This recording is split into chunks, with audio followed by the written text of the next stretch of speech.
Hey guys, welcome to your own academy that is achievers academy. कैसे हैं आप सभी लोग? I hope you guys are good and your studies also going good. So आज हम start करते हैं हिंदी का एक लेसन जो बहुत ही ज़्यादा इंपॉर्टेंट लेसन है। हर एक कॉम्पिटिटिव एग्जाम में, चाहे वो DSSB है, चाहे एस्टेट है, चाहे कोई भी एग्जाम है, HSSC है, हिंदी का बच्चे ये वाला टॉपिक जरूर आएगा। 100% ये टॉपिक आएगा। और आजकल सरफेस लेवल से चीज़ें नहीं आती, थोड़ी डीप लेवल से आती है, तो डीप लेवल से पढ़ते हैं। So let get started. अब सबसे पहले माइंड में आता है क्रिया। होता क्या है क्रिया? What the mean of action, what the mean of verb. English में इसको वर्ब बोलते हैं। तो क्या होता है ये क्रिया, क्या होता है वर्ब? तो देखिए, बेसिकली भाषा में जो बुकिश लैंग्वेज होगी उसमें लिखा मिलेगा कुछ करना या होना पाया जाए। मीन्स जिससे किसी काम का करना या होना पाए, मतलब कोई भी शब्द है जो किसी काम को करने या होने को दिखाता है तो वो शब्द क्रिया कहलाता है। ये तो है बुकिश लैंग्वेज। जैसे राम सोता है, राम खाता है, राम चलता है, पढ़ता है, पत्र लिखता है, पक्षी उड़ते हैं, व्हाटएवर कुछ भी हो सकता है। तो ये क्रिया के बेसिक रूप्स होते हैं। ठीक है, करना होना पाया जाए। सोना भी क्रिया है। आप सोचोगे सोने में क्या है, सोना भी तो काम हो रहा है, तो ये भी क्रिया है। ठीक है, तो क्रिया का मूल रूप, तो ठीक है, क्रिया क्या होगा भाई? वाक्य का जिससे करना या होना पाए। ये है बुकिश लैंग्वेज। लेकिन मेरी भाषा में, मेरी सिंपल सी भाषा में क्रिया क्या है? मेरी सिंपल सी भाषा में क्रिया ये है, किसी शब्द के अंदर आपको कोई मूवमेंट नजर आए, कोई एक्शन नजर आए, कोई एक्टिविटी नजर आए, तो वो चीज बच्चे क्या कहलाती है?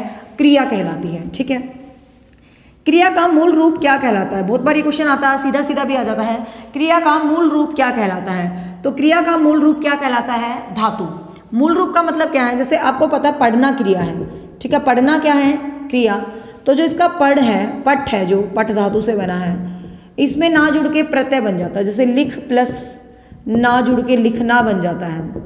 ठीक है, पढ़ प्लस ना जुड़ के पढ़ना बन जाता है। मीन्स कहने का मतलब क्या है कि क्रिया का जो बेसिक रूप होता है, आपको पता है ना, पढ़ती पढ़त पढ़न सी हमने धातु बहुत बार पढ़ी होंगी। तो क्रिया का जो मूल बेसिक रूप होता है वो बच्चे क्या कहलाता है? वो धातु कहलाता है। ठीक है, वो क्या कहलाता है? धातु कहलाता है। ध्यान रखना। तो कई बार क्वेश्चन आता है क्रिया का मूल रूप क्या कहलाता है? धातु। और धातु के अंदर क्या जुड़ता है कि क्रिया बन जाती है? धातु के अंदर जुड़ता है प्रत्यय। ठीक है, धातु के अंदर क्या जुड़ता है? प्रत्यय। धातु में क्या जुड़ता है? प्रत्यय जुड़ता है। और प्रत्यय जुड़कर क्या बन जाती है बच्चे? क्रिया बन जाती है। ध्यान रखना ये चीज। ठीक है, अब आगे आ जाता धातु के भेद। क्रिया को पढ़ने से पहले ये पढ़ लेते हैं धातु के भेद, कि जो धातु होती है उसके कितने भेद होते हैं। आजकल क्योंकि कुछ क्वेश्चन कुछ भी पूछ सकते हैं, तो धातु के 5 भेद होते हैं। धातु के कितने भेद होते हैं? 5 भेद होते हैं धातु के। सबसे पहले है सामान्य धातु। सबसे पहले है सामान्य धातु।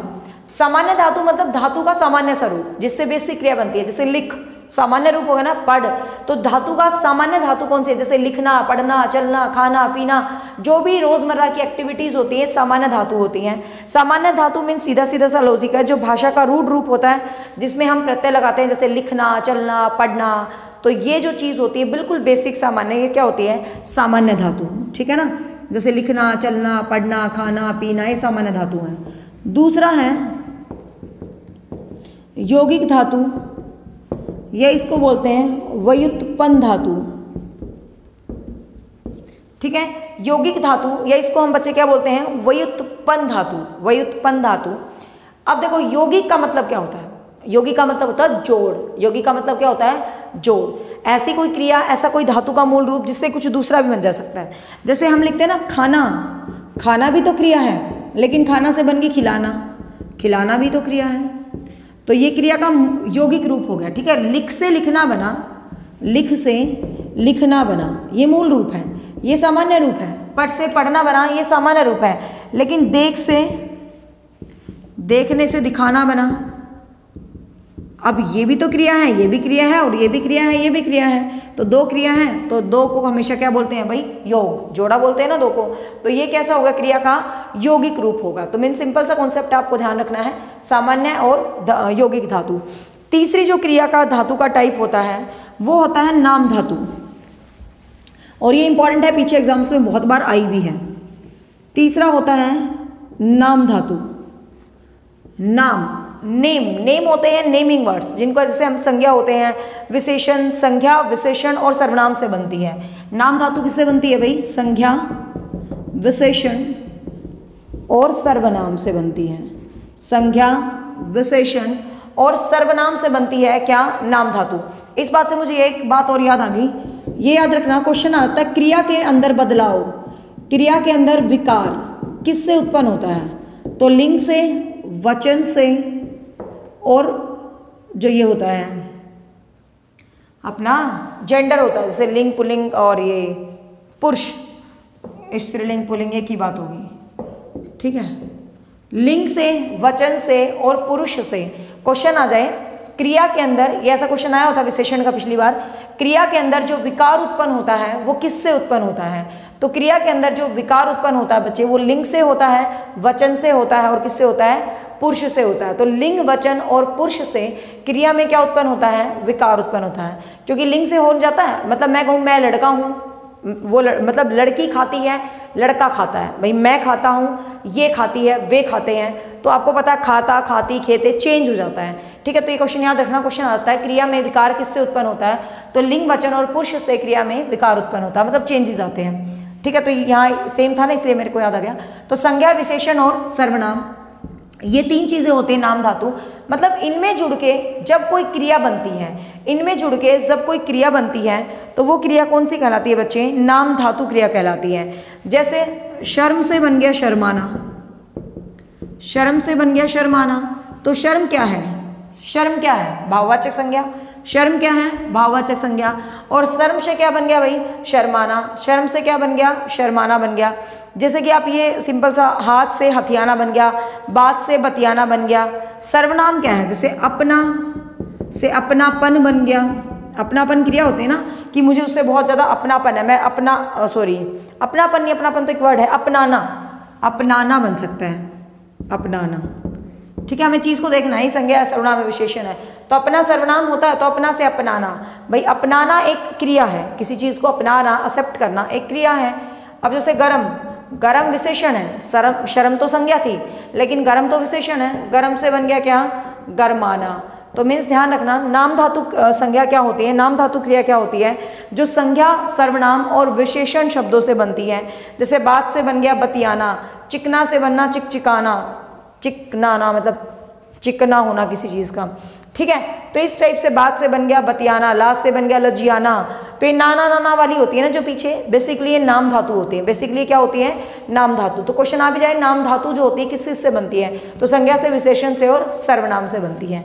इस तरीके से एक होती है अनुकरणात्मक, अनुकरणात्मक धातु, या अनुकरणात्मक धातु का मतलब फिर इससे क्या बन गई? धातु के प्रकार है ना ये, तो इससे क्या बन जाएगी? अनुकरणात्मक क्रिया बन जाएगी। इससे क्या बन जाएगी? अनुकरणात्मक। अनुकरणात्मक का मतलब क्या होता है? देखो, अनुकरण का मतलब होता है फॉलो करना, अनुकरण का मतलब क्या होता है? फॉलो करना। फॉलो करना मतलब जैसे मैं लिखूं हिन हिनाना, हिन हिनाना, टिमटिमाना, हिन हिनाना, टिमटिमाना, बड़बड़ाना, खटखटाना, कुछ भी लिख लो, गुनगुनाना, गुनगुनाना, कोई भी शब्द आप लिख सकते हो, हिन हिनाना, टिमटिमाना, गुनगुनाना, खटखटाना, कोई भी शब्द आप ले सकते हो। बस देखो आप, हिन हिन, टिम टिम, गुन गुन, अनुकरण हो रहा है ना। अनुकरण मतलब एक के बाद दूसरा, डबल डबल जब चीज़ें आती हैं तो वो अनुकरणात्मक धातु है। डबल डबल जो चीज़ें आती हैं वो अनुकरणात्मक धातु होती है। और देखो, ना तो इसमें भी है ना इसमें भी है, बट ये सिंपल ना वाली होती है, नहीं तो नाम धातु होती है। और मतलब 100% नहीं है, मतलब 90% ये रूल अप्लीकेबल है, एक्सेप्शंस आर ऑलवेज देयर। लेकिन इसमें ये है गुन गुन, हिन हिन, ये तो क्लियर दिख जाएगा, दो शब्द अनुकरण हो रहे हैं। तो यहाँ से एक बार एग्जाम में क्वेश्चन ये भी आया था, 3-4 शब्द लिख दिए, गुनगिनाना, टिमटिमाना, चहचाना और बतियाना। क्वेश्चन था निम्न में से कौन सा अनुकरणात्मक क्रिया का उदाहरण नहीं है। आई थिंक ये पीजीटी लेवल स्टेट 2014 का क्वेश्चन है, ठीक है, कि निम्न में से कौन सा अनुकरणात्मक क्रिया का उदाहरण नहीं है। तो ऐसे करके ऑप्शन डाल सकता है, तो ये भी डाल सकता है। 3 नाम धातु के एग्जाम्पल लिख देगा, 1 अनुकरणात्मक का लिख देगा, पूछ लेगा नाम धातु कौन सी है, अनुकरणात्मक कौन सी है। तो ऐसे भी क्वेश्चन पूछा जाता है, ठीक है, ये चीज़ भी याद रखना। एक होती है लास्ट, जो 5वीं टाइप होती है, सम्मिश्र धातु। सम्मिश्र धातु, इसको ऐसे लिखेंगे, सम्मिश्र, ठीक है। एग्जैक्टली कुछ इसी टाइप से लिखते हैं, मैं चेक कर लेती हूँ। वैसे मैं हिंदी पढ़ा लेती हूँ अच्छा खासा, पर लिखने में भी खैर गलती नहीं होती, ऐसे ही लिखा जाता है। अजीब लग रहा है देखने में शक्ल इसकी, बट शब्द यही है भाई, सम्मिश्र धातु। सम्मिश्र धातु अब देखो सम्मिश्र का क्या है, सम्मिश्र का मतलब कुछ मिक्स कर दिया। सम्मिश्र का मतलब क्या होगा, कुछ मिक्स कर दिया, मतलब 2-3 धातु अलग अलग टाइप की जोड़ दी, ठीक है ना।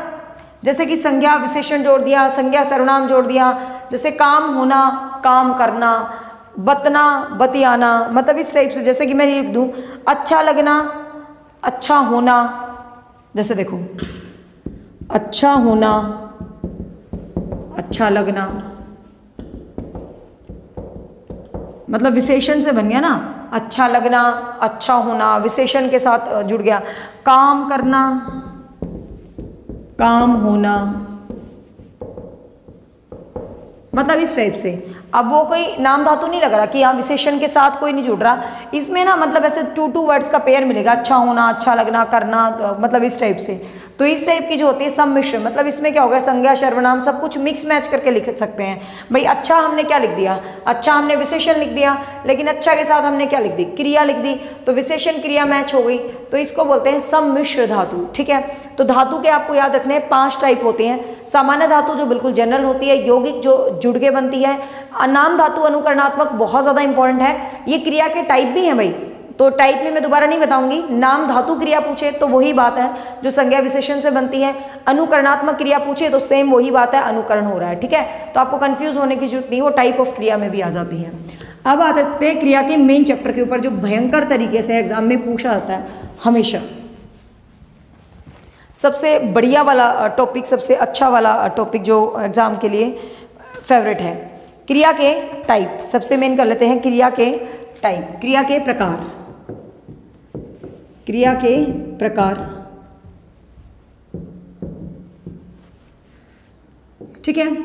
अब क्रिया के प्रकार में क्या क्या है टाइप। सबसे पहले कर्म के आधार पे, कर्म मतलब क्रिया जिस आधार पे काम करती है, क्रिया जिस आधार पे एक्ट करती है, किस आधार पे क्रिया का ज़्यादा काम होता है। तो कर्म के आधार पे क्रिया 2 प्रकार की हैं। कर्म के आधार पे क्रिया 2 प्रकार की हैं, सकर्मक, यहीं से क्वेश्चन बनता है भाई पेपर में, और अकर्मक। कर्म के आधार पे क्रियाएं 2 प्रकार की हैं, सकर्मक और अकर्मक। कौन सी, सकर्मक और अकर्मक, यहीं से क्वेश्चन बनता है पेपर में। अब देखिए क्या सकर्मक होती है और क्या अकर्मक होती है, ध्यान से समझते हैं। मैंने आपको कारक इसीलिए पहले बताती हूँ कि ये चीज़ें आपको क्लियर हों। अब सबको पता है कर्म क्या होता है और अकर्म क्या होता है। आई थिंक इनको उल्टा लिखेंगे तो आपको अच्छा समझ आएगा। पहले हम अकर्मक लिख ले, फिर सकर्मक, क्योंकि आसान रहेगा आपके लिए। अकर्मक समझना, सकर्मक। अब ध्यान से सुनिए, अकर्मक, सकर्मक। अकर्मक मतलब जो कर्म के बिना होती है, कर्म के बिना। सकर्मक, स मीन्स साथ, कर्म मीन्स कर्म, मीन्स जो कर्म के साथ होती है। अकर्मक जो कर्म के बिना होती है, सकर्मक जो कर्म के साथ होती है। कर्म के बिना और कर्म के साथ, ये डिफरेंस है। अब क्या कर्म, मैंने आपको कारक में समझाया था, एक होता है कर्ता कारक और एक होता है कर्म कारक।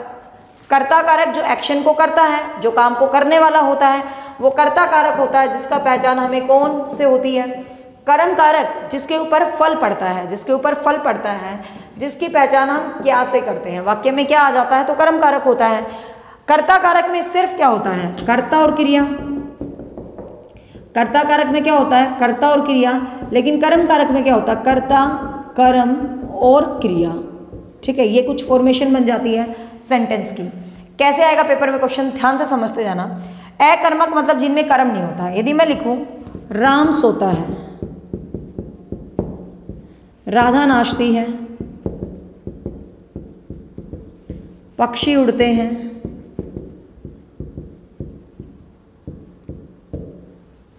पक्षी उड़ते हैं, राधा नाचती है, इस टाइप के जो सेंटेंसेस होती हैं, ठीक है। राधा सोती है, कोई भी सेंटेंस लगा लो। वह मुस्कुराता है, ठीक है, वह मुस्कुराता है।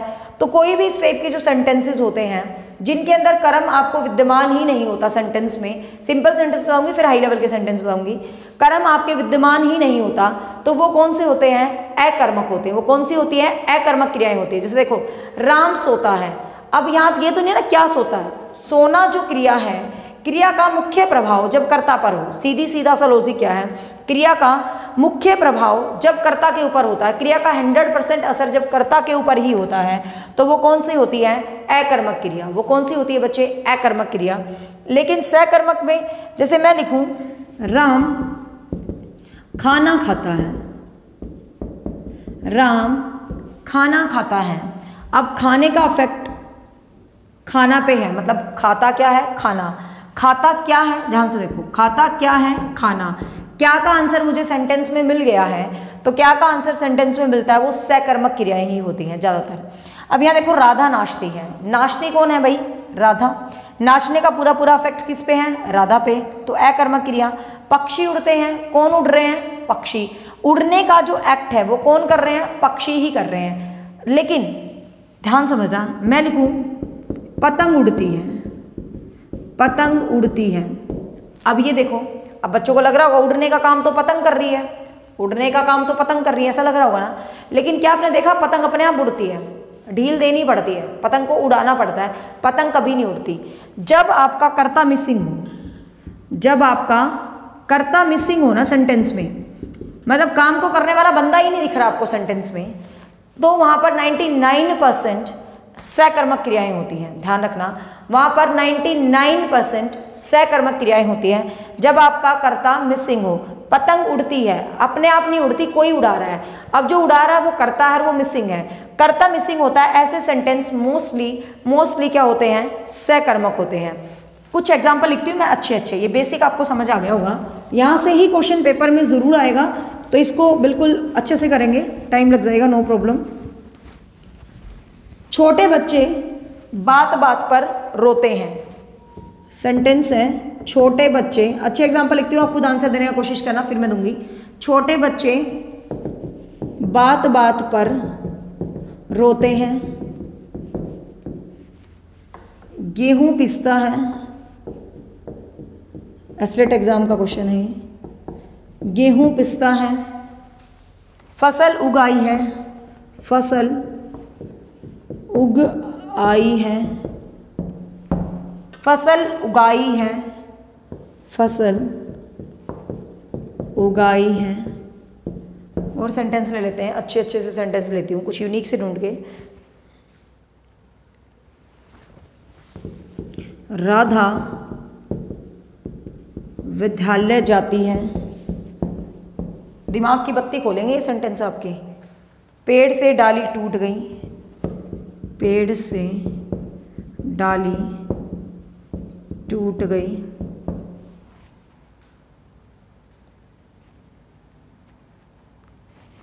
मैं पेड़ से डाली तोड़ता हूं। चलो फटाफट अपना आंसर सोचो, 1 सेकंड दे रही हूं मैं आपको, फटाफट आंसर सोचो।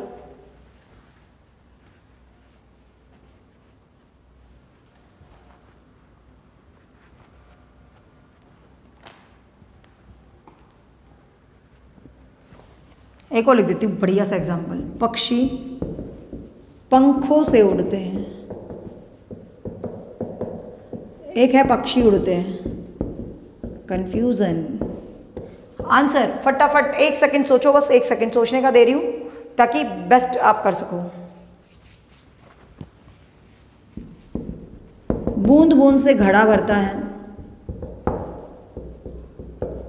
दूसरा है मैं घड़ा भरता हूँ। बहुत है इतने आपका माइंड क्लियर करने के लिए। फटाफट आंसर दो भाई, कौन सी क्रिया है, सोच लिया होगा। चलो अब देखते जाना, बताना किसकी ठीक है कमेंट में लिख के। कितने हैं ये, 1 2 3 4 5 6 7 8 9 10 11 हैं, 11 हैं। कमेंट में मुझे आंसर लिख के बताओगे, सोच लो अपना अपना दिमाग लगा के, किसके कितने ठीक हुए हैं मेरे साथ।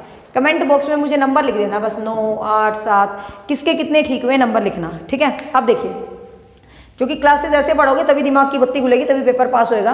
क्योंकि मैं यहाँ सिंपल पढ़ा के नहीं जाना, एक तो होता है लेक्चर देना, एक होता है लेक्चर को सिखाना। यहाँ आपको सिखाना है, नंबर दिलवाने हैं। अब देखो, छोटे बच्चे बात बात पर रोते हैं, छोटे बच्चे बात बात पर रोते हैं। तो कई बच्चे सोचेंगे बात बात तो कर्म होगा, कर्म कहाँ से है यहाँ पर, छोटे बच्चे बात बात पर रोते हैं, सिंपल एक सेंटेंस है। तो ये कौन सी क्रिया का उदाहरण है?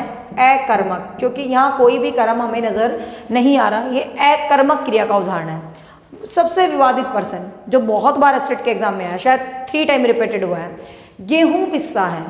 गेहूं पिसता है। अब बहुत सारे बच्चे कहते हैं भाई क्या पिसता है? आंसर तो मिल रहा है, क्या पिसता है? गेहूं पिसता है। अब ध्यान से, मैंने आपको अभी ये भी बात कही थी, जिसमें कर्ता मिसिंग हो वो तो अकर्मक सकर्मक हो जाती है। जैसे मैंने बोला था भोजन पकता है, पक्षी आकाश में उड़ता है। डिफरेंस को समझना, भोजन पकता है, भोजन को कोई ना कोई बंदा पकाएगा, अपने आप नहीं पकता भोजन, ठीक है। अब यहाँ पर बहुत विवाद करते हैं बच्चे, इसको लिख लो अपवाद। एसटेट में 3 बार ये क्वेश्चन आ चुका, यूपी टेट में क्वेश्चन आ चुका, DEET+ में हरियाणा HSSC में क्वेश्चन आ चुका, और इसका आंसर बनेगा अकर्मक क्रिया। कारण मैं बता देती हूँ, अब कंफ्यूज होने की जरूरत नहीं है। पिसने का पूरा असर गेहूं पर है, मतलब पिसने की जो क्रिया है वो कोई आदमी नहीं कर रहा, आदमी नहीं पिस रहा चक्की में, पिस तो गेहूं ही रहा है। पिसने का जो एक्ट है, क्रिया है, वो गेहूं ही कर रहा है, कोई आदमी नहीं कर रहा। भोजन पकाने का एक्ट कोई आदमी करेगा, पतंग उड़ाने का एक्ट आदमी करेगा, लेकिन गेहूं पिसने का एक्ट गेहूं खुद करेगा, आदमी नहीं करेगा। आदमी ने चक्की में डाल दिया, लेकिन गेहूं खुद क्रिया कर रहा है पिसने की, ठीक है ना। तो ये एक्सेप्शनल लगाओ, कुछ भी लगाओ, इसके ऊपर 10 विवाद करो। क्यों नहीं हो सकता? क्या लगा दो तो क्या दिक्कत है भाई? सीधी सी बात है, पेपर में नंबर लेना है, इसको अकर्मक कारक करके आना, ठीक है, अकर्मक क्रिया। नेक्स्ट है फसल उग आई है, दूसरा है फसल उगाई है। डिफरेंस समझना, लिख लीजिए स्टार डाल के। जो क्रियाएं स्वतः की जाती है, जो क्रियाएं स्वतः मतलब अपने आप, जो क्रियाएं अपने आप होती हैं, जिन क्रियाओं को हम करते नहीं हैं, जो क्रियाएं अपने आप से होती है ना, वो कौन सी क्रिया होती है बच्चे? वो क्रिया कौन सी होती है? वो होती है अकर्मक क्रियाएं। ध्यान रखना, ऐसी क्रियाएं जो स्वतः हो जाती है, मतलब खुद ब खुद हो जाती हैं, जिनका कोई लॉजिक नहीं होता, तो वो कौन सी क्रियाएं होती हैं? वो क्रियाएं होती हैं अकर्मक क्रियाएं, ठीक है। तो फसल उग आई है, देखो फसल उग आई है मतलब अपने आप उगी ना, अपने आप। तो जो क्रियाएं स्वतः होती हैं वो अकर्मक कहलाती हैं, ठीक है। जो क्रियाएं स्वतः होती हैं, खुद होती हैं, वो क्या कहलाती हैं बच्चे? अकर्मक क्रियाएं कहलाती है। जो क्रियाएं खुद होती हैं, स्वतः होती हैं, अकर्मक होती हैं। अगला देखो, फसल उगाई है। यहाँ पर फसल उगाई है मतलब अपने आप उगाई ना। यहाँ पर देखो फसल उगाई है मतलब किसी बंदे ने फसल को उगाया है। क्या उगाई गई है? फसल, किसी बंदे ने इसको उगाया है। तो ये क्या है? सकर्मक क्रिया। गलत मत करना, ये क्वेश्चन पक्का आता है पेपर में। फसल उगाई है डेट इज सकर्मक क्रिया, फसल उग आई है डेट इज अकर्मक क्रिया, ठीक है। राधा विद्यालय जाती है, सारे बच्चे गलत करे होंगे पक्का। बच्चों देखते हैं, क्या देखते हैं कि भाई इसके बाद कुछ लग रहा है ना, तो वो कर्म ही होता है। तभी कहती हूँ कारक जरूर पढ़ो। अब जिसने कारक पढ़ रखा उसको पता है इसका आंसर क्या है। राधा विद्यालय जाती है, राधा विद्यालय में ही तो जा रही है, विद्यालय में जाती है, तो राधा घर से विद्यालय जाती है। यहाँ पर कर्म कारक नहीं है भैया, पूरा असर राधा पे है, स्कूल पे कोई इफेक्ट नहीं आया। पूरा काम, पूरा एक्शन, पूरी मूवमेंट राधा की है। तो यहाँ पर भी कौन सी क्रिया है? अकर्मक क्रिया, ठीक है। यहाँ पर भी कौन सी क्रिया है? अकर्मक क्रिया, क्योंकि विद्यालय क्या नहीं है, विद्यालय पे जाने का कोई फर्क विद्यालय पे नहीं पड़ रहा है, ठीक है। पेड़ से डाली टूट गई। अगला है मैं पेड़ से डाली तोड़ता हूँ। डिफरेंस, बहुत जबरदस्त क्वेश्चन है। यूपी पुलिस में आया था ये क्वेश्चन। हिंदी मैंने आपको बोला दुनिया के किसी भी एग्जाम के लिए पढ़ो, हिंदी मेरी हिंदी से बाहर नहीं आएगी, गारंटी देती हूँ। पेड़ से डाली टूट गई, मैं पेड़ से डाली तोड़ता हूँ। डिफरेंस देखो, पेड़ से डाली टूट गई। अब कोई बच्चा कहेगा आपको पता ही है अपादान कारक का उदाहरण है पेड़ से अलग होना, लेकिन पेड़ से डाली टूट गई, खुद टूटी है, खुद। और मैंने कहा था जो क्रियाएं स्वतः हों, जो क्रियाएं खुद हों, तो इसका मतलब उसका असर पूरा कर्ता पे ही होता है। तो वो क्रियाएं क्या होती हैं? अकर्मक। वो क्रियाएं क्या होती हैं? अकर्मक, ठीक है। वो क्रियाएं क्या होती है? अकर्मक। मैं पेड़ से डाली तोड़ता हूँ, मैं पेड़ से डाली तोड़ता हूँ। अब ध्यान से देखो, डाली टूटी नहीं है, मैंने तोड़ी है। मैं पेड़ से क्या तोड़ रहा हूँ? डाली। डाली में कर्म आ गया, तो ये कौन सी क्रिया बन गई भाई? सकर्मक। ये कौन सी क्रिया बन गई? सकर्मक। Difference is there. पेड़ से डाली टूटती है अकर्मक, मैं पेड़ से डाली तोड़ता हूँ सकर्मक, ठीक है। अगला बहुत अच्छा है, पक्षी पंखों से उड़ते हैं। पक्षी पंखों से उड़ते हैं, दूसरा पक्षी उड़ते हैं। सबको पता है पक्षी उड़ते हैं अकर्मक, एवरीबडी नोस। और ये सीटेट के क्वेश्चन, सीटेट के पैसेज के अंदर ये क्वेश्चन डाला हुआ था। पक्षी आकाश में उड़ते हैं, इसको ऐसा भी लिख सकता है वो, पक्षी आकाश में उड़ते हैं, कंफ्यूज मत होना। आकाश, आकाश क्या है? अपादान कारक। आकाश में, सॉरी में अधिकरण, आकाश अधिकरण कारक है, कर्म नहीं है। पक्षी उड़ते हैं, पक्षी आकाश में उड़ते हैं, कुछ भी आए अकर्मक क्रिया है। बच्चे क्या देखते हैं, पक्षी के बाद आकाश आ गया तो कर्म हो गए, ऐसा नहीं होता, चीज़ों को समझना। पक्षी आकाश में, कारक का चैप्टर बेस्ट होना चाहिए क्रिया करने के लिए। तो पक्षी आकाश में, तो जिन्होंने कारक नहीं देखा पहले मेरी वीडियो में जाके कारक जरूर देख लियो। में, तो में अधिकरण कारक होता है, कर्म नहीं होता, तो वो भी क्या होगा? अकर्मक क्रिया। अगला देखो, पक्षी पंखों से उड़ते हैं। पक्षी किससे उड़ते हैं भाई? पंखों से। किसके साथ उड़ रहे हैं पक्षी? पंखों के साथ उड़ रहे हैं। अब ये भी बच्चों को कर्म लगता है, लेकिन पंख उड़ने में हेल्प कर रहे हैं, सहायता कर रहे हैं, और जो चीज़ सहायता करती है वो करण कारक होता है। जो चीज़ सहायता करती है वो करण कारक होता है, कर्म कारक नहीं होता। तो पक्षी पंखों से उड़ते हैं, ये भी क्या है? अकर्मक क्रिया। ये भी क्या है माय डियर स्टूडेंट्स? अकर्मक क्रिया। ठीक है। अगला, बूंद बूंद से घड़ा भरता है, तो सबको पता है बूंद बूंद से घड़ा भरता है, अकर्मक क्रिया। मैं घड़ा भरता हूँ, डिफरेंस, बूंद बूंद से घड़ा भरता है अकर्मक, लेकिन मैं घड़ा भरता हूँ, बूंद बूंद से भर रहा है अकर्मक, लेकिन मैं घड़ा भरता हूँ, मैं घड़े को भर रहा हूँ, तो ये क्या है? सकर्मक क्रिया।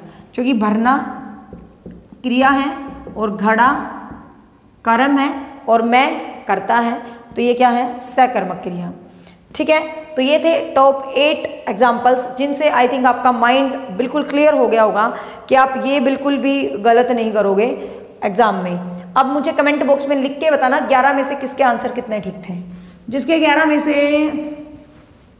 7 से ऊपर होंगे ना, बेस्ट है वो बच्चा, क्योंकि पहली बार कंटेंट कर रहे हो, कोई दिक्कत नहीं है। हिंदी आपने पढ़ी होगी, बट एग्जाम में हिंदी ऐसे नहीं आती जो किताबों में लिखी होती है। किताबों में ये चीज़ें लिखी ही नहीं होती पहली बात तो, और जो एग्ज़ाम में आती हैं, तो सीधी किताब पढ़ के तो पास ही नहीं होता पेपर कभी भी। क्लियर भाई? अब या तो अब पेपर में क्वेश्चन कैसे आएगा? स्टेटमेंट देगा, आपसे पूछेगा अकर्मक क्रिया से अकर्मक, सीधा सीधा लॉजिक है। एक ये भी तरीका है पूछने का, खाना, पीना, सोना, हंसना। खाता लिख लो, खाना लिख लो, कुछ भी। एक दूसरा तरीका इस क्रिया को पूछने का ये भी होता है, वो आपसे पूछेगा, उसने 4 शब्द आपको लिख दिए, वो कहेगा किस शब्द में अकर्मक क्रिया नहीं है, किस शब्द में अकर्मक क्रिया नहीं है, या किस शब्द में सकर्मक क्रिया नहीं है। तो यहाँ पर एग्जाम्पल ये बनेगा, किस शब्द में अकर्मक क्रिया नहीं है, आपको बताना है किस शब्द में अकर्मक क्रिया नहीं है। ये मैंने अपनी मर्जी से बनाया है, तो आंसर हो सकता है सब में है भाई, सभी में अकर्मक क्रिया है। बताओ, सभी में अकर्मक क्रिया है, किस शब्द में अकर्मक क्रिया नहीं है। अब ध्यान से देखो, जब पूरा सेंटेंस होगा तो आप उसको फटाफट यूज कर दोगे। पीना भी नहीं आएगा भाई, यहाँ पर मुस्कुराना आ जाएगा, नहीं 2 आंसर बन जाएंगे, ठीक है ना। ऑप्शन में 2 आंसर बन रहे थे, तो किस शब्द में अकर्मक क्रिया नहीं है ऐसे बताना है, या सभी अकर्मक है। आप ध्यान से देखो, जब सेंटेंस लिखा होता तो आप बता देते हो, सेंटेंस लिखा है तो आप बता देते हो, कोई दिक्कत ही नहीं है। क्लियर? अब देखिए, जब सेंटेंस नहीं लिखा होता, जब सेंटेंस गिवन ही नहीं होता, तो क्या करें? कुछ नहीं करना, शब्दों को सेंटेंस में यूज करो। वह देखो, मुस्कुराना, वह मुस्कुराता है, मतलब सीधा बन गया अकर्मक, ठीक है। सोना, वह सोता है, क्या बन गया? अकर्मक। वह हंसता है, क्या बन गया? अकर्मक। अब ध्यान से देखो, वह खाता है, अब बच्चे कहेंगे कहाँ दिख रहा है जी कर्म? अकर्मक, यही तो खास है, कर्म नहीं दिख रहा है, यहाँ पे नहीं दिख रहा, बट कोई अंडरस्टैंडिंग तो होती है, कोई अपना दिमाग तो होता है। वह खाता है, क्वेश्चन आ रहा है क्या खा रहा है भाई तू, बताइयो, खाता है, किसको खा रहा है तू? तो मीन्स अपने माइंड में क्वेश्चन आ रहा है क्या खा रहा है वो। अब वो जो खा रहा है ना, जो भी खा रहा है, हमें मतलब नहीं है, मच्छी खा रहा है, कुछ खा रहा है, रसगुल्ले खा रहा है, काजू कतली खा रहा है, पाव भाजी खा रहा है, पिज़्ज़ा खा रहा है, खाने की याद नहीं आनी चाहिए, वह खाता है, ठीक है। तो क्या आंसर आ गया? तो यहाँ पर भाई वो जो भी खा रहा है ना वो कर्म है, जो भी खा रहा है वो क्या है? कर्म कारक है, और जो भी खा रहा है वो कर्म है, तो ये खाना क्या हो गया? सकर्मक क्रिया का उदाहरण। तो क्वेश्चन में यही पूछा है कौन सा अकर्मक क्रिया का उदाहरण नहीं है। तो इस टाइप से भी आपको क्वेश्चन दे देते हैं, जैसे देना, लेना, पीना और तैरना, देना, लेना। अब इसका आंसर आप बताओ। देना, लेना, तैरना। देना, लेना, तैरना, पीना, कुछ भी लिख लो। बताओ भाई कौन सा अकर्मक क्रिया का उदाहरण है? कौन सा अकर्मक क्रिया का उदाहरण है? आंसर तुम पे छोड़ दूं या दे दूं? दे ही देती हूँ, फिर कंफ्यूज होगे। देना, लेना, कुछ दिया जाता है, कुछ लिया जाता है, कुछ पिया जाता है, कुछ तैरा नहीं जाता, वह तैरता है। सीधा सीधा तैरने का पूरा इफेक्ट कर्ता पे होता है। तो ये क्या है? अकर्मक क्रिया का उदाहरण। ये क्या है माय डियर स्टूडेंट्स? अकर्मक क्रिया का उदाहरण। तो ये क्रिया का सबसे मुख्य भेद थे जो कि एग्जाम में हमेशा आते हैं, सबसे मुख्य भेद। ठीक है, इसके अलावा क्रिया के कुछ और भेद हैं जो हम करते हैं इसके बाद। ठीक है, इसके अलावा क्रिया के कुछ अन्य भेद, ये तो मुख्य भेद हैं जो आपको याद रखना है। अब आते हैं क्रिया के अन्य भेदों के ऊपर जो और भी ज्यादा इंपॉर्टेंट एग्जाम में पूछे जाते हैं। इसमें है एक पूर्वकालिक क्रिया। पूर्वकालिक क्रिया, पूर्वकालिक, पूर्वकालिक का मतलब देखो ध्यान से।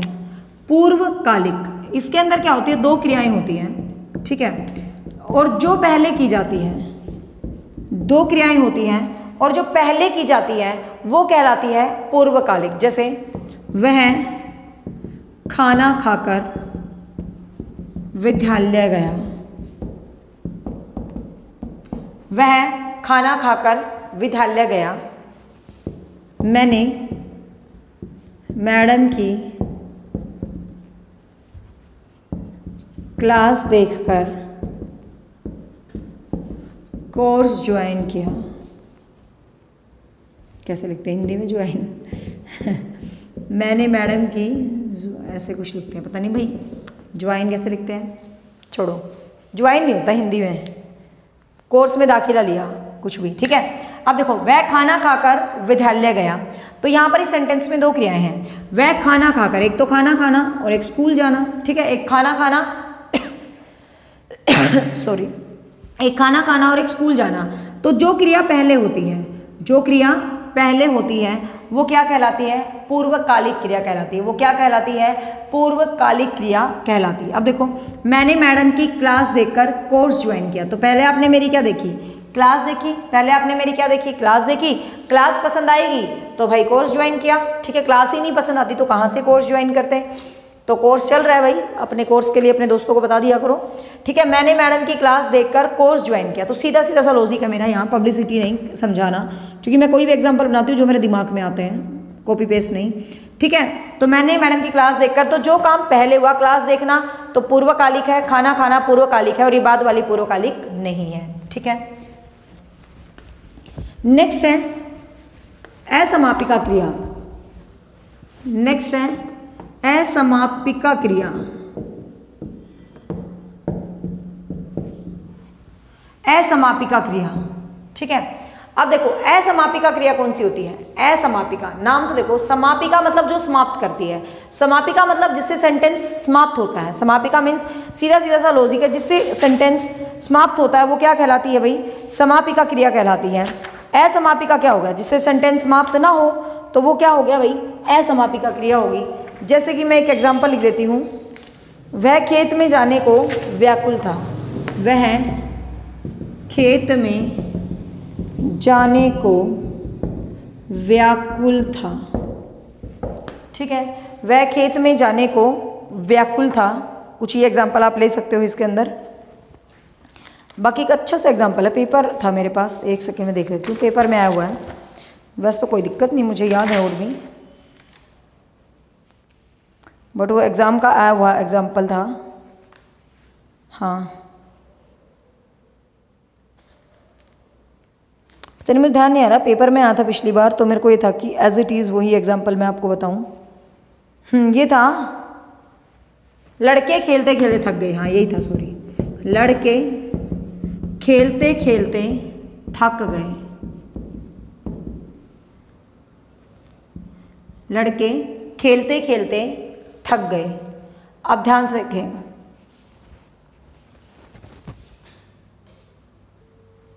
अब देखिए यहाँ पे वह खेत में जाने को व्याकुल था। तो जाना यहाँ पर क्या है? क्रिया है, लेकिन ये सेंटेंस के बीच में आई है, तो ये क्या है भाई? असमापिका क्रिया। ठीक है, ये क्या है? असमापिका क्रिया। अगला देखो, लड़के खेलते खेलते खुश हुए, लिख लो यहाँ पर, थक गए तो खुद ही क्रिया बन जाती है, सॉरी। लड़के खेलते खेलते खुश हुए, खुश थे, लड़के खेलते खेलते खुश थे। तो यहाँ पर देखो लड़के खेलते खेलते, ये बीच में आई है, तो ये भी क्या है बच्चे? असमापिका क्रिया। अब आप ये कह सकते हो मैडम ये पूर्वकालिक क्यों नहीं हुई? क्योंकि पहले आई है तो पूर्वकालिक क्यों नहीं हुई? तो पूर्वकालिक के अंदर हमेशा 2 सेंटेंसेस होते हैं, ये चीज़ आपको ध्यान रखनी है। पूर्वकालिक के अंदर 2 काम करते हैं हम, और 2 काम करने के बाद जो पहले वाला काम होता है ना, वो पूर्वकालिक होता है। यहाँ 2 काम नहीं हो रहा, खेत में जाने को व्याकुलता, खेलते खेलते खुश थे और थक गए, एक ही काम हो रहा है। जब एक काम होता है तो वो बीच में जब आता है तो असमापिका होती है, लेकिन जब 2 एक्शन होते हैं 1 by 1 तो वो पूर्वकालिक के अंदर आएगी। ठीक है, ध्यान रखना। एक ऐसी क्रिया होती है समापिका। समापिका क्या होती है? जब वाक्य में समाप्त हो, जैसे मैं पत्र लिखता हूँ, मैं पत्र लिखता हूँ, तो ये जो चीज़ होती है ना, मैं पत्र लिखता हूँ, मैं खाता हूँ, मैं पीता हूँ, मैं चलता हूँ, मैं घूमता हूँ, तो इस टाइप की जो चीज़ें होती हैं ना, वो क्या होती हैं? समापिका। क्योंकि एंड क्या कर रही है भाई? वाक्य को वो समाप्त करती है। जैसे मैं पत्र लिखूंगा, मैं पत्र लिखूंगा, ऐसे लिख सकते हो, मैं पत्र लिखूंगा। ठीक है, तो मैं पत्र लिखूंगा, तो ये क्या होगी भाई? समापिका क्रिया। ये क्या होगी? समापिका, क्योंकि लिखूंगा एक क्या है? क्रिया है। बेसिकली इनमें है जुड़ जाती है ना। मैं एक डिफरेंस बताती हूँ, बिल्कुल छोटा छोटा डिफरेंस है, पेपर वाले पूछ लेते हैं, बुक्स में तो नहीं, दोनों को असमापिका ही बना देते हैं। जो बुक होती है ना, इन दोनों को समापिका बना देते हैं, ध्यान से सुनना आप, लेकिन इनमें डिफरेंट है। एक में है मैं पत्र लिख रहा हूँ, सेंटेंस को समझना, मैं पत्र लिखूंगा, मैं पत्र लिखूंगा, मैं दिल्ली जाऊंगा, और दूसरा है मैं दिल्ली जा रहा हूं। ध्यान समझना, जब ये ऐसे हो ना, मैं पत्र लिखूंगा, सेंटेंस खत्म है और सेंस भी कंप्लीट है। मैं दिल्ली जाऊंगा, सेंटेंस खत्म, सेंस भी कंप्लीट। तो ऐसी जो क्रियाएं होती हैं वो बच्चे कौन सी होती हैं? समापिका। ठीक है, ये जो हूँ लग जाता है, क्योंकि ये है ना वैसे किताबों में लिखी है बट एग्जाम में नहीं आती, लेकिन जो ये होते हैं जैसे मैं पत्र लिख रहा हूँ, मैं दिल्ली जा रहा हूँ, जब ये जुड़ जुड़ के पूरे सेंटेंस बनते हैं तो ये सहायक क्रियाएं मानते हैं इनको। ठीक है, बिल्कुल शुद्ध डिफरेंस मैंने आपको बता दिया है, क्योंकि पेपर में कंफ्यूज आएगा आपको। लिखता हूँ में है ना, क्योंकि मैं लिखता हूँ, मैं लिखता हूँ, तो ये 2 से बन के मिल गई, तो ये हेल्पिंग वर्ब बोलते हैं ना। जैसे आई एम राइटिंग, तो मैं लिखता हूँ, या मैं पत्र लिख रहा हूँ, वह दिल्ली जा रहा है, राम खा रहा है, पढ़ रहा है, तो ये वाले जो होते हैं ना, देखो 2 से मिल रहे हैं ना, जैसे जा रहा हूँ, पढ़ रहा हूँ, एक मेन वर्ब और एक हेल्पिंग वर्ब जैसे हम बोलते हैं, तो इनको बोलते हैं सहायक क्रियाएं। लेकिन जब ऐसे खत्म होए तो वो बोलेंगे समापिका। ठीक है, तो डिफरेंस याद रखना कि किस प्रकार से क्रिया खत्म हो रही है। क्लियर? तो इसमें सहायक भी आपको साथ साथ क्लियर होगी। नेक्स्ट जो क्रिया है दैट इज प्रेरणार्थक क्रिया। प्रेरणार्थक क्रिया, प्रेरणार्थक क्रिया के अंदर क्या होता है?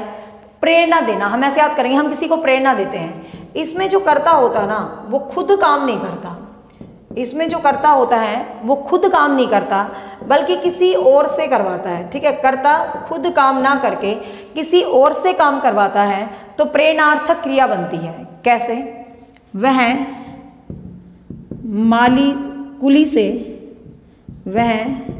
कुली से बोझा उठवाता है, वह कुली से बोझा उठवाता है। माता बेटी से रोटी पकवाती है। ठीक है, वह कुली से बोझा उठवाता है, माता बेटी से रोटी पकवाती है। ध्यान से देखो, अब वो कुली से बोझा उठवा रहा है, मीन्स अपना काम किसी और से करवा रहा है। माता बेटी से रोटी पकवाती है। जब हम क्रिया किसी और से करवाते हैं तो वो क्रिया कौन सी होती है? प्रेरणार्थक क्रिया। वो क्रिया कौन सी होती है बच्चे? प्रेरणार्थक क्रिया। जब ठीक है ना, देखो इसके अंदर पकवाता है, पकवाती है, उठवाता है, अपने आप दिख जाता है अलग से ही कि ये किस क्रिया का उदाहरण हो जाता है भाई, ये प्रेरणार्थक क्रिया का उदाहरण होता है। मीन्स ये क्लियर अपने आप ही दिखती रहती हैं, इसमें कुछ देखने की जरूरत नहीं होती। ठीक है, प्रेरणार्थक क्रिया के अंदर एक होती है क्रियार्थक क्रिया। जैसे प्रेरणार्थक है वैसी ही एक क्रिया होती है क्रियार्थक क्रिया। ये सारे जो मैं टाइप बता रही हूँ ना पेपर में आते हैं, कहीं सोचो मैडम क्यों बता रही है, यही तुम्हें अजीब अजीब ऑप्शन लगते हैं एग्जाम में जाके। क्रियार्थक क्रिया, प्रेरणार्थक और क्रियार्थक में थोड़ा सा फर्क है। जैसे क्या बोलते हैं, exercise is good for health, walk is good for health. घूमना स्वास्थ्य के लिए लाभदायक है, घूमना स्वास्थ्य के लिए लाभदायक है। धूम्रपान स्वास्थ्य के लिए हानिकारक बना दो, क्या दिक्कत है। धूम्रपान स्वास्थ्य के लिए हानिकारक है, देश के लिए मरना गर्व की बात है।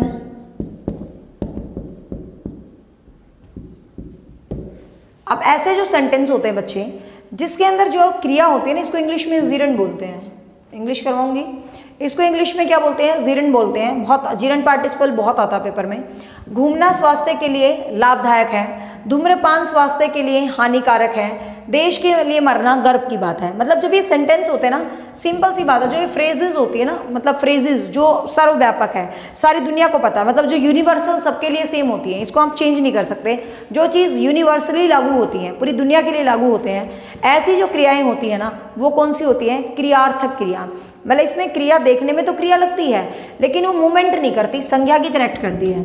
मतलब क्रिया में मूवमेंट होती है ना बेसिकली, लेकिन इसमें क्रिया संज्ञा की भांति व्यवहार करती है। तो क्वेश्चन ये भी आ जाता है, कौन सी क्रिया है जिसमें क्रिया संज्ञा की तरह व्यवहार करती है, तो किस में करती है बच्चे, क्रियार्थक क्रिया में। ठीक है, क्रियार्थक क्रिया में जो क्रिया होती है वो कैसे बिहेवियर करती है, वो संज्ञा की तरह बिहेव करती है। जैसे देखो, घूमना स्वास्थ्य के लिए लाभदायक है। अब घूम थोड़ा रही हूँ मैं बता रही हूँ कि walking is good for your health, I am not walking this time. ठीक है ना, तो ये चीज़ क्या है, घूमना स्वास्थ्य के लिए लाभदायक है, तो ये चीज़ क्या है, क्रियार्थक क्रिया। ये चीज़ क्या है, क्रियार्थक क्रिया। धूम्रपान स्वास्थ्य के लिए हानिकारक है, तो धूम्रपान स्वास्थ्य के लिए क्या है, हानिकारक है, ये भी क्या है, क्रियार्थक। अब देश के लिए मरना गर्व की बात है। कई बच्चे कह देंगे मरना बीच में आ गया, असमापिका है, लेकिन ये एक यूनिवर्सल फ्रेज है कि यस ऐसा प्राइड है अपनी कंट्री के लिए। यदि आप मरते हो तो definitely it's the biggest achievement of a person. तो देश के लिए किसी के काम आना लाइफ की बिगेस्ट अचीवमेंट है।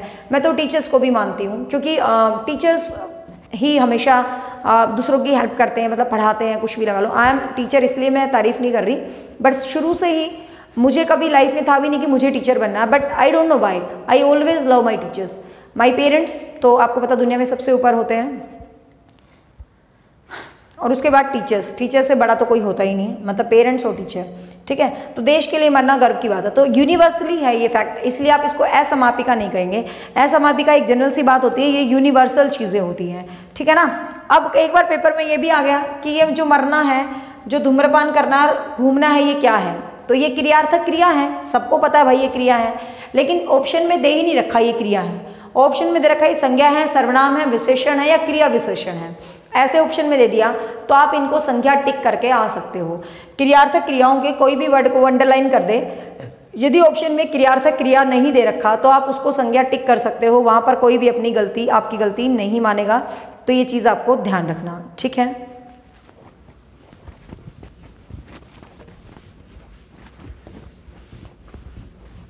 एक एग्जाम्पल यह आया था पेपर में, अध्यापिका ने मतलब मैंने बच्चे से पाठ पढ़वाया। अध्यापिका ने बच्चे से पाठ पढ़वाया, तो कौन सी क्रिया है, तो मतलब दूसरे से करवाया ना काम, तो कौन सी क्रिया है भाई, प्रेरणार्थक क्रिया। कौन सी क्रिया है, प्रेरणार्थक क्रिया। तो ये जो मेजर क्रिया थी, एक होती है तत्कालिक क्रिया, जनरल सा है, उसमें कुछ समझाने का नहीं है। तत्कालिक क्रिया, तत्कालिक का मतलब जो तत्काल होती है, जो प्रेजेंट होती है, फटाफट होती है।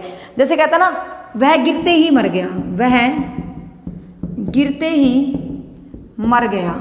ठीक है, वह गिरते ही मर गया।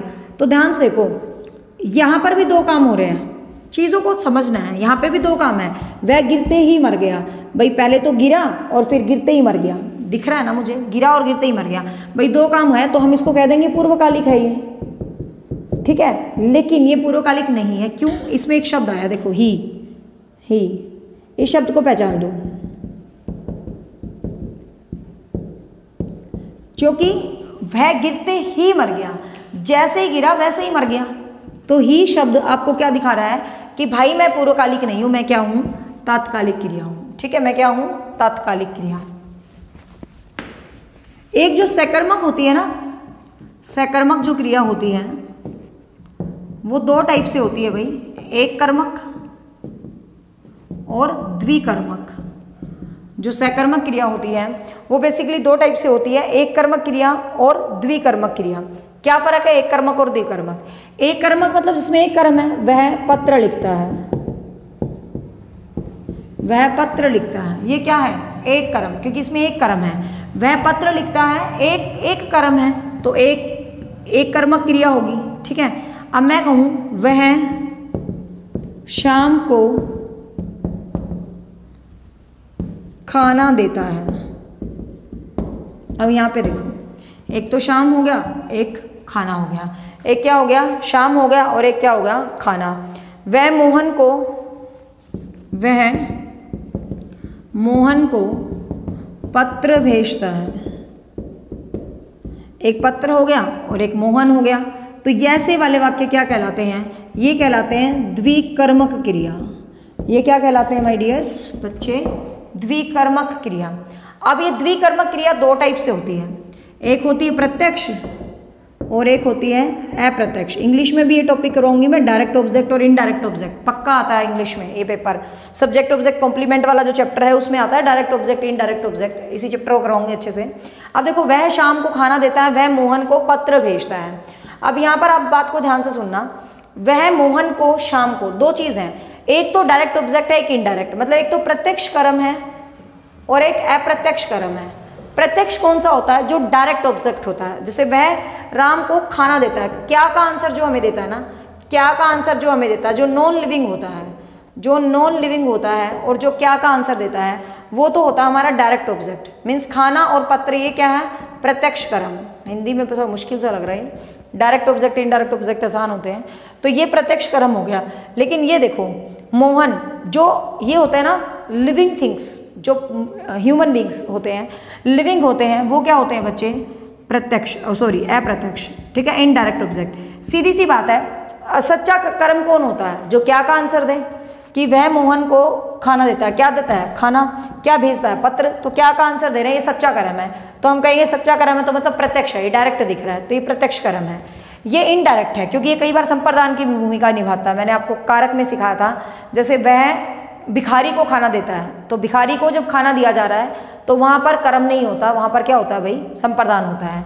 जो किसी को कोई चीज़ परमानेंट दे दी जाती है तो वहाँ पर कौन सा कारक हो जाता है बच्चे, संप्रदान जो है कारक हो जाता है। ठीक है, तो ये बेसिक और इम्पॉर्टेंट क्रिया है। संयुक्त क्रिया आपको पता ही है, संयुक्त मतलब जो संयुक्त होती है, जो जुड़कर बन जाती है, जैसे चल पड़ा, उठ पड़ा, खाने लगा, तो इस टाइप की क्रिया क्या हो जाती हैं, सहायक क्रिया हो जाती हैं। जैसे निश्चय सूचक क्रिया होती है, इतना डीप नहीं आते, जैसे पटना से रेलगाड़ी आने वाली है, निश्चय है ना, पटना से रेलगाड़ी आ रही है, मतलब फिक्स बता रही हूँ मैं, पटना से रेलगाड़ी रांची आ रही है, तो निश्चय है। वैसे ऐसे ऐसे क्वेश्चन नहीं आते। निश्चय। संभावना, जैसे मैं कहूँ हम कल दिल्ली पहुँच जाएंगे, हम कल दिल्ली पहुँच जाएंगे, तो संभावना है, ये तो सेंटेंस को देख के ही पता चल जाता है।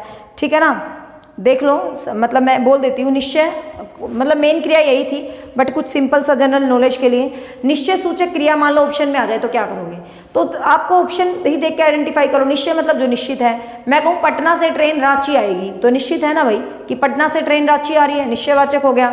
संभावना क्या है, जैसे हम शायद दिल्ली जाएंगे, पॉसिबिलिटी हो गई। संकेत क्या होता है, वह कहते ना वो म्यूजिक बजाएगा तब मैं नाचूंगी, तो संकेत देगा म्यूजिक बजाने का, तब हम क्या करेंगे भाई, डांस करेंगे। ठीक है ना, दवाई की दुकान खुल चुकी या नहीं खुली, तो संदेह है, डाउट है। ठीक है, कलम रखकर चले जाओ, कलम रखकर चले जाओ, आज्ञा हो गया, जैसे हम किसी को जाने के लिए कहते हैं, शायद मुझे भी कलम रख देनी चाहिए क्योंकि ये सही कह रहा है, कलम रख के चले जाओ, तो ये क्या हो गया भाई, आज्ञार्थक क्रिया होगी। सो इट्स ऑल अबाउट क्रिया। मुझे नहीं लगता इससे बाहर आपके एग्जाम में क्रिया का क्वेश्चन आ सकता है। मैंने more than sufficient type of क्रियाएं आपको करवा दी हैं और it's more than sufficient. I hope you like this video and if you like then don't forget to like and don't forget to comment me.